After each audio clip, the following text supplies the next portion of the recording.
Hello friends. पिछले video में हम लोगों ने जो है प्राचीन भारत के इतिहास के टॉप 50 क्वेश्चंस को किया था।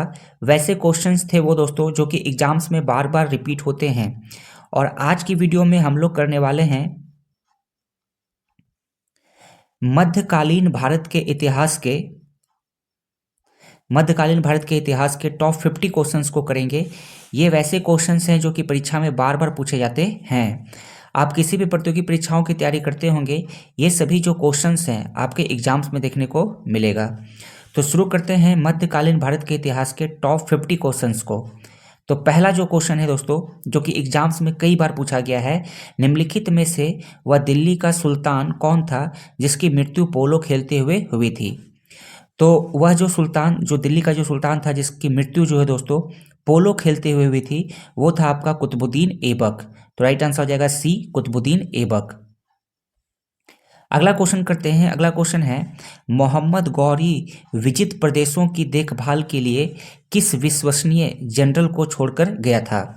दोस्तों, जब मोहम्मद गौरी जो है भारत में जो भी प्रदेश जीत रहा था, वहाँ पर जो है शासन वो खुद नहीं करता था, बल्कि वह जो है अपने गुलामों को सौंपते हुए जा रहा था।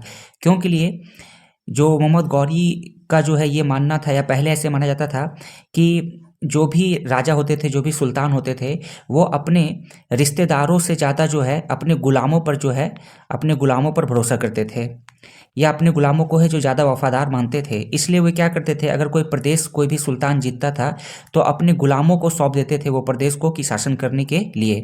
तो वही यहाँ पे क्वेश्चन पूछा जा रहा है कि मोहम्मद गौरी भी जब भारत आया था तो उसके साथ जो है वो अपने साथ जो है गुलामों को लाया था। गुलाम भी जो है उनके तरफ से युद्ध लड़ते थे, जैसे आपका कुतुबुद्दीन ऐबक हो गया, ये एक गुलाम ही था मोहम्मद गौरी का। तो जब मोहम्मद गौरी भारत आया तो जो भी प्रदेश जीता था, वही पूछा जा रहा है कि उसकी देखभाल के लिए जो है किस विश्वसनीय जनरल को जो है छोड़कर गया था। तो वो आपको दोस्तों इसमें हो जाएगा आपको कुतुबुद्दीन ऐबक। कुतुबुद्दीन ऐबक जो है वो मोहम्मद गौरी का गुलाम था, और मोहम्मद गौरी ने भारत में जो प्रदेश जीता था उस पर शासन करने के लिए जो है कुतुबुद्दीन ऐबक को दिया था। अगला करते हैं। अगला है इब्ने बतूता। इब्ने बतूता जो है किसके शासन काल में भारत आया था। तो इब्ने बतूता जो है वो मोहम्मद बिन तुगलक के शासनकाल में भारत आया था। नेक्स्ट क्वेश्चन है, किस वंश के सुल्तानों ने सबसे अधिक समय तक शासन किया। देखिए, ये जो क्वेश्चंस है वो काफ़ी इंपॉर्टेंट है। ये विभिन्न परीक्षाओं में दोस्तों ये क्वेश्चन पूछा गया है, जैसे कि आपका हो गया जेपीएससी हो गया, बीपीएससी हो गया, जितने भी राज्य लोक सेवा आयोग होते हैं उसमें ये क्वेश्चन पूछा गया है। और यहाँ आपका एसएससी हो गया, एसएससी के अलग अलग एग्जामों में भी ये क्वेश्चन पूछा गया है कि दिल्ली सल्तनत के अंतर्गत जो है कौन सा वंश जो है वो सबसे अधिक समय तक जो है शासन किया था। तो ये आपका हो जाएगा तुगलक वंश। तुगलक वंश जो है वो सबसे अधिक समय तक जो है शासन किया था दिल्ली सल्तनत के अंतर्गत। आपको पता ही होगा कि दिल्ली सल्तनत के अंतर्गत जो है कुल 5 वंशों ने शासन किया था। उसमें जो तुगलक वंश था ये सबसे अधिक समय तक शासन किया था, 94 वर्ष तक। अब यहाँ पे जो जितने भी दिल्ली सल्तनत के अंतर्गत जो भी वंश थे उन सब के बारे में जान लेते हैं, और जो भी यहाँ से क्वेश्चन बन सकता है उसको भी हम लोग जानेंगे। तो दोस्तों, तुगलक वंश जो है वो तुगलक वंश के जो सुल्तानों ने जो है सबसे अधिक समय तक जो है यानी कि 94 वर्ष तक शासन किया था। तो देखिए, तुगलक वंश के अंतर्गत जो है टोटल 5 वंश थे जिन्होंने जो है दिल्ली पर राज किया था। पहला आपका हो गया ममलूक वंश। ममलूक वंश जो है ये 84 वर्ष तक शासन किया था। इसके बाद आपका खिलजी वंश है, तो खिलजी वंश जो है 30 वर्ष तक शासन किया था। तुगलक वंश जो है 94 वर्ष तक शासन किया था। तो सबसे अधिक जो है तुगलक वंश जो है सबसे अधिक तक शासन किया था। इसके बाद आपका आ जाता है सैयद वंश जो कि 36 साल तक शासन किया था। फिर आपका है लोदी वंश, 76 साल तक शासन किया था। तो इसमें देखिए आपका एक और क्वेश्चन पूछा जा सकता है कि सबसे कम समय तक दिल्ली सल्तनत के अंतर्गत जो है कौन सा वंश जो है सबसे कम समय तक शासन किया था। तो वो आपका हो जाएगा खिलजी वंश। खिलजी वंश जो है 30 वर्ष तक शासन किया था। और भी देखिए आपके एग्जाम्स में क्वेश्चन कैसे पूछाता है, तो ये सभी आपको जो है ध्यान रखना है कि कौन सा वंश जो है कितने साल तक शासन किया है। ऐसा इसलिए क्योंकि जो राज्य लोक सेवा आयोग की जो परीक्षाएं होती हैं, जैसे जेपीएससी हो गया, बीपीएससी हो गया, या कोई भी राज्य लोक सेवा आयोग का परीक्षा है, तो उसमें क्या होता है, ये सभी वंश को जो है इनके जो शासन काल जो है उसके अनुसार जो है घटते क्रम में या बढ़ते क्रम में आपको सजाने के लिए दिया जाता है। तो इसीलिए जो है आपको ये जानना बहुत जरूरी है कि कौन सा वंश जो है कितने समय तक जो है कितने वर्ष तक शासन किया है, ताकि आप जो है इसको अच्छे से वहां पर अरेंज कर सकें। अगला क्वेश्चन करते हैं। अगला क्वेश्चन है, ये भी क्वेश्चंस कई बार एग्जाम से पूछा गया है, उत्तरी भारत की प्रथम मुस्लिम महिला शासिका कौन थी? तो ये दोस्तों रजिया सुल्तान थी। रजिया सुल्तान जो है वो उत्तरी भारत की प्रथम जो है मुस्लिम महिला शासिका थी। अगला है, आगरा शहर की स्थापना किसके द्वारा की गई थी? तो आगरा शहर की स्थापना जो है वो सिकंदर लोदी के द्वारा किया गया था। नेक्स्ट करते हैं। नेक्स्ट है, कृष्णदेव राय किसके समकालीन थे? तो ये जो दोस्तों कृष्णदेव राय जो थे वो बाबर के समकालीन थे। ये क्वेश्चन जो है एसएससी में पूछा गया है। अगला करते हैं। अगला है, बहमनी राजाओं की राजधानी कहाँ थी? ऑप्शंस हैं गुलबर्ग, बीजापुर, बेलगाम या फिर रायचूर। तो बहमनी राजाओं की जो राजधानी थी दोस्तों वो आपका था गुलबर्ग। तो राइट आंसर हो जाएगा ए। आगे बढ़ते हैं और अगला क्वेश्चन करते हैं। अगला क्वेश्चन है मध्यकालीन भारत के इतिहास का। जब ईस्ट इंडिया कंपनी का गठन हुआ था उस समय भारत का मुगल बादशाह कौन था? तो दोस्तों ये जो क्वेश्चन है इसका आंसर जो है आप कमेंट बॉक्स में कमेंट करके बताइए। यदि आप एक सच्चे एस्पायरेंट हैं, सच्चे कैंडिडेट्स हैं, एग्जाम्स की तैयारी कर रहे हैं, तो आप इसका आंसर जो है कमेंट बॉक्स में जरूर देंगे। नेक्स्ट करते हैं। नेक्स्ट है, सूफी परंपरा में पीर का क्या अर्थ होता है? तो दोस्तों सूफी परंपरा में जो है पीर का जो अर्थ होता है वो होता है सूफियों का गुरु। तो राइट आंसर हो जाएगा बी। अगला क्वेश्चन करते हैं। अगला है, अजमेर में 2.5 दिन का झोपड़ा किसने बनवाया था? तो अजमेर जो कि दोस्तों राजस्थान में पड़ता है, वहाँ पर जो ये जो 2.5 दिन का जो झोपड़ा है इसे जो है कुतुबुद्दीन ऐबक के द्वारा बनाया गया था। तो राइट आंसर हो जाएगा डी, कुतुबुद्दीन ऐबक। फ्रेंड्स यदि आप हमारे चैनल पर नए आए हैं तो चैनल को सब्सक्राइब जरूर कर लीजिएगा, ताकि इसी प्रकार से जो है एग्जाम से रिलेटेड जो वीडियो है जीके का और जो करंट अफेयर्स का है वो आपको मिलते रहे।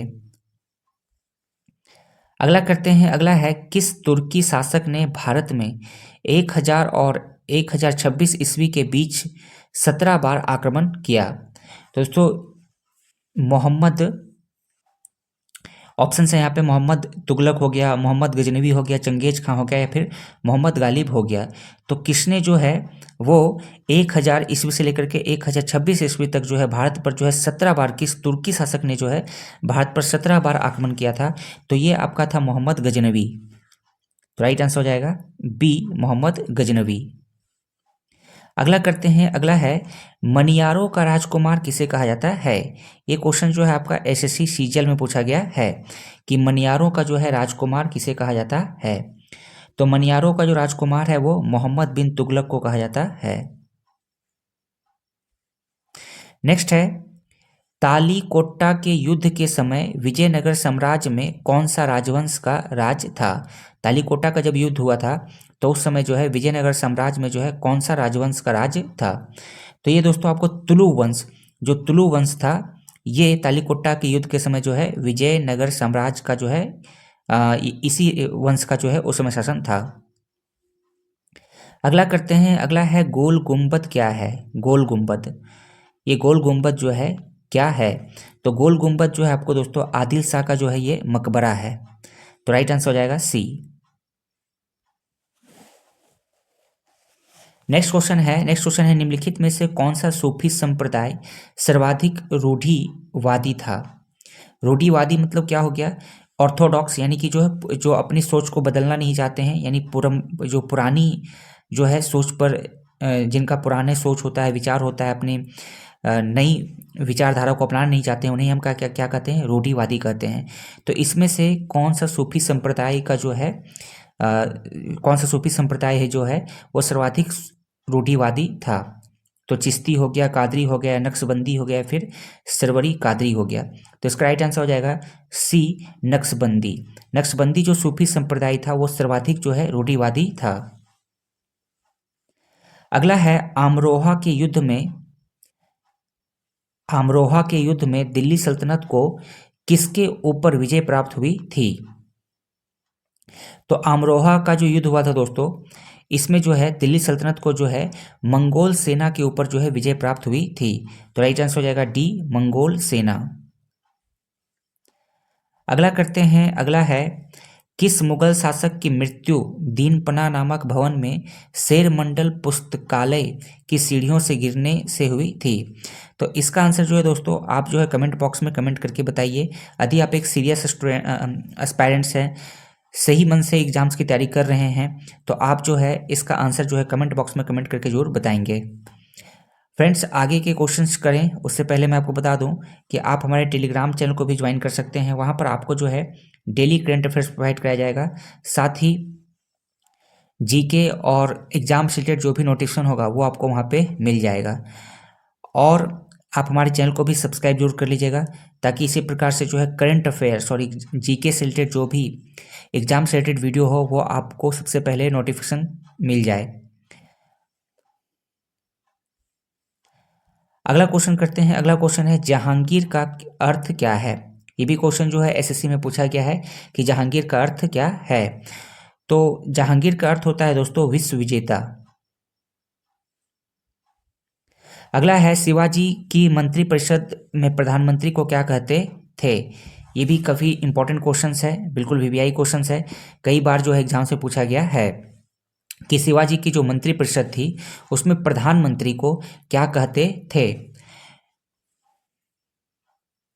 तो शिवाजी की मंत्रिपरिषद में जो दोस्तों जो प्रधानमंत्री को जो है पेशवा कहा जाता था। तो राइट आंसर हो जाएगा डी, पेशवा। आगे बढ़ते हैं, अगला क्वेश्चन करते हैं। अगला क्वेश्चन है शिवाजी का राज्याभिषेक कब हुआ था? तो शिवाजी का जो राज्य अभिषेक है वो 1674 ईस्वी में हुआ था। नेक्स्ट है चौथ क्या था? चौथ, देखिए दोस्तों जितने भी क्वेश्चंस हैं ये सभी काफ़ी इंपॉर्टेंट क्वेश्चंस हैं, और बिल्कुल जो है मध्यकालीन भारत के इतिहास से जो है यही सब क्वेश्चन जो है बार बार आपके पूछे जाते हैं। तो अगला क्वेश्चन है कि चौथ क्या था? तो चौथ जो दोस्तों वो था पड़ोसी राज्यों पर जो है शिवाजी द्वारा लगाया गया जो भूमि कर था उसे ही चौथ कहा जाता था। तो राइट आंसर कौन सा हो जाएगा? डी हो जाएगा। पड़ोसी राज्यों पर जो शिवाजी द्वारा जो भूमि पर जो टैक्स लगाया जाता था उसे ही क्या कहा जाता था? चौथ कहा जाता था। अगला करते हैं, वह पुर्तगाली नौचालक कौन था जिसने केप ऑफ स्ट्रोम को पार करने में सफलता प्राप्त की और इसका नया नाम केप ऑफ गुड होप रखा है?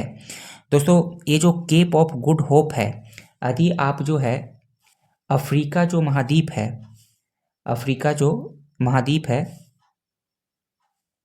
अगर अफ्रीका महाद्वीप के सबसे दक्षिण छोर पर जाएंगे तो यहीं पर जो है केप ऑफ गुड होप है यहाँ पर। तो पूछा जाता है, ये भी कई बार पूछा गया है कि केप ऑफ, आपका ज्योग्राफी से क्वेश्चन बनाया गया है कि केप ऑफ गुड होप कहाँ पर है या कौन से महाद्वीप में है? तो ये आपका है अफ्रीकी महाद्वीप में, अफ्रीकी महाद्वीप के बिल्कुल दक्षिणी छोर पर है। तो यहाँ पर क्वेश्चन वही है कि वह पुर्तगाली नौचालक कौन था जिसने केप ऑफ स्ट्रोम को पार करने में सफलता प्राप्त की और इसका नया नाम जो है केप ऑफ गुड होप रखा। इसका जो पुराना नाम है वो केप ऑफ स्ट्रोम था और इसका नाम बदल करके जो है केप ऑफ गुड होप रखा गया था। तो ये किस पुर्तगाली, वही पुर्तगाली नौचालक के बारे में बताना है जिसने जो है ये इसे पार करने में सफलता प्राप्त की थी। ये जो केप ऑफ गुड होप है इसे पार करने में सफलता प्राप्त की थी। तो वो आपका दोस्तों वो था वास्को डिगामा, वास्को डिगामा। इसके पीछे का हिस्ट्री जान लेते हैं दोस्तों। एक्चुअली में क्या था कि यूरोप से जो पुर्तगाली नाविक होते थे वो इंडिया जाने के लिए रास्ते की खोज कर रहे थे।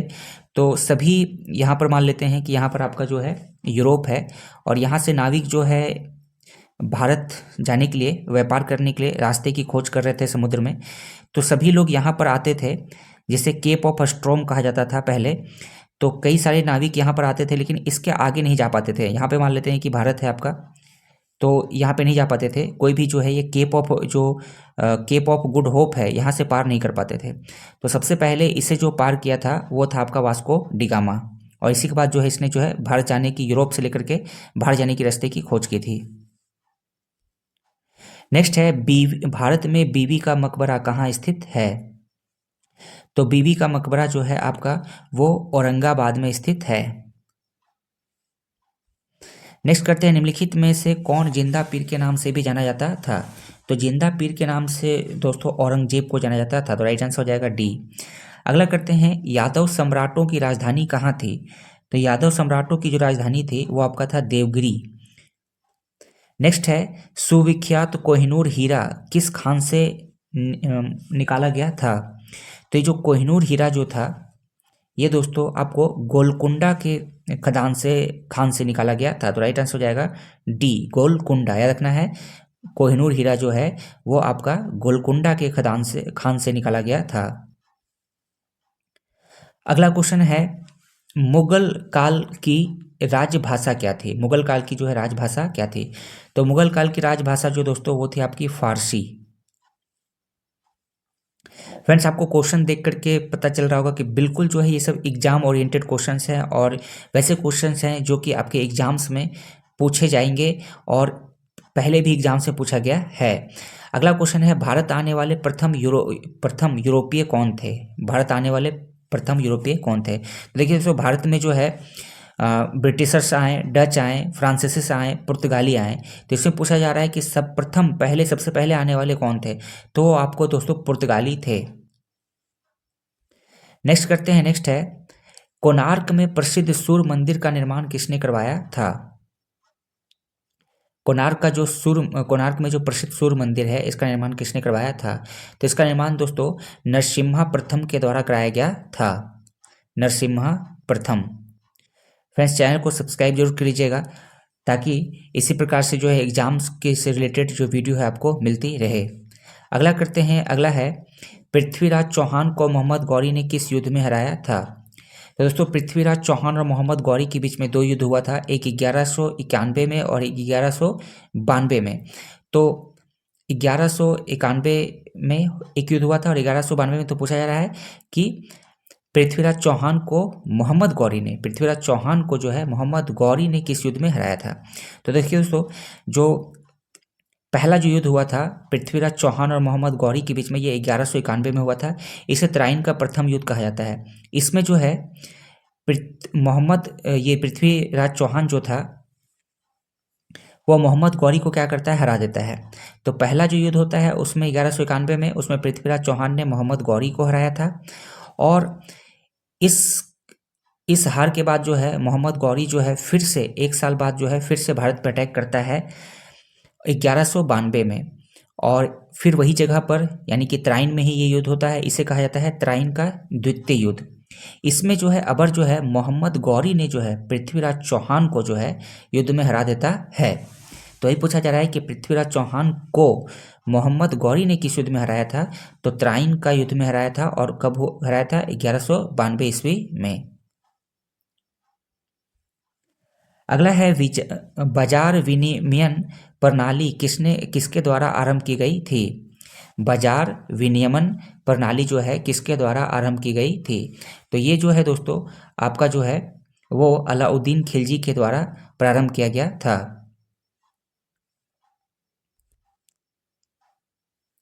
नेक्स्ट है, श्रृंगेरी, बद्रीनाथ, द्वारका और पुरी में 4 मठ स्थापित किसके द्वारा किए गए थे? तो ये जो चारों जो मठ है दोस्तों, आपको श्रृंगेरी, बद्रीनाथ, द्वारका और पुरी, जो 4 जो मठ हैं यह आपका जो है शंकराचार्य के द्वारा, आदि शंकराचार्य द्वारा जो है स्थापित किया गया था। तो राइट आंसर हो जाएगा सी। नेक्स्ट है, दिल्ली सल्तनत। अभी इससे पहले हम लोगों ने क्वेश्चन देखा था कि मुगल की राजभाषा क्या थी? तो मुगल की राजभाषा क्या थी? फारसी। अगला क्वेश्चन है कि दिल्ली सल्तनत की राजभाषा क्या थी? दिल्ली सल्तनत। तो दिल्ली सल्तनत की जो राजकीय भाषा थी वो आपका था फारसी।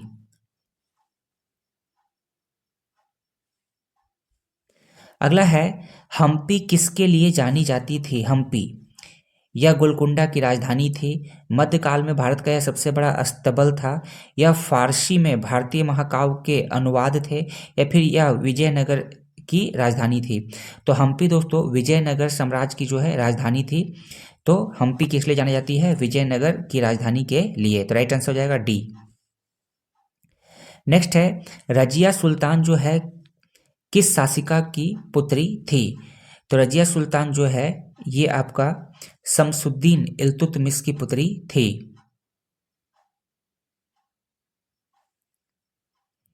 तो राइट आंसर हो जाएगा डी, इल्तुतमिश।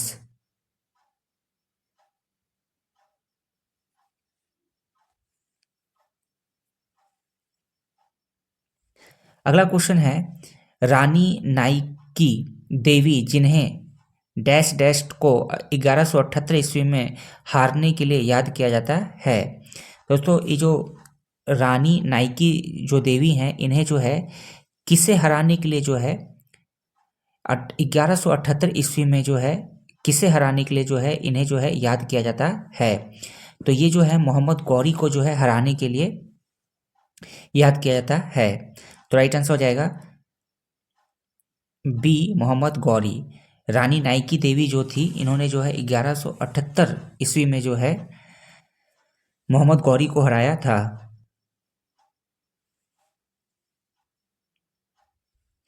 अगला क्वेश्चन है, छत्रपति शिवाजी महाराज किस वंश के शासक थे? छत्रपति शिवाजी महाराज जो थे वो किस वंश के शासक थे? तो ये आपको दोस्तों मराठा वंश के शासक थे। नेक्स्ट बढ़ते हैं, अगला है, किस मुगल शासक के शासनकाल को जो है हिंदी साहित्य का स्वर्ण काल कहा जाता है? तो जिस मुगल शासक के शासनकाल को दोस्तों हिंदी साहित्य का स्वर्ण काल कहा जाता है वो है आपका अकबर। अकबर के शासनकाल को जो है आपको हिंदी साहित्य का जो है स्वर्ण काल कहा जाता है। अब आइए देख लेते हैं अकबर द्वारा किए गए जो महत्वपूर्ण कार्य है वो आपको यहाँ पे लिखा हुआ है, आप जो है इसे स्क्रीनशॉट ले सकते हैं। यहाँ से भी जो है दोस्तों क्वेश्चन पूछा जाता है। अकबर ने कई महत्वपूर्ण कार्य किए हैं, जैसे आपका हो गया दास प्रथा का अंत करना। दास प्रथा का अंत जो है इन्होंने 1526 ईस्वी में किया था। तीर्थ यात्रा कर समाप्त करना 1563 ईस्वी में किया था। जजिया कर जो कि गैर मुसलमानों पे लगता था 1564 में किया था। इबादत खाने की स्थापना 1575 में किया था। मजहर की घोषणा 1579 में किया था और दीन इलाही की स्थापना 1582 और राजधानी लाहौर को स्थानांतरित इन्होंने जो है 1585 में किया था। तो ये कुछ जो है अकबर के द्वारा महत्वपूर्ण कार्य किए गए हैं जो कि एग्जाम से पूछे जाते हैं, इसके डेट्स पूछे जाते हैं। तो आप इसे जो है जरूर याद रखिएगा। आगे बढ़ते हैं, अगला क्वेश्चन करते हैं। अगला क्वेश्चन है, किस मुगल शासक के शासनकाल को जो है चित्रकारिता का स्वर्ण काल कहा जाता है? अभी इससे पहले हम लोगों ने क्वेश्चन देखा था कि मुगल काल के किस शासक के शासनकाल को है दोस्तों हिंदी, यहाँ पे हिंदी साहित्य का स्वर्ण काल कहा जाता है। तो ये आपका था अकबर। अगला क्वेश्चन जो है वो ये है कि किस मुगल शासक के शासनकाल को चित्रकारिता का जो है स्वर्ण काल कहा जाता है? तो चित्रकारिता का जो है स्वर्ण काल जो है आपका वो जहांगीर के शासनकाल को कहा जाता है। अगला है वास्तुकला, काफी इंपॉर्टेंट क्वेश्चन है।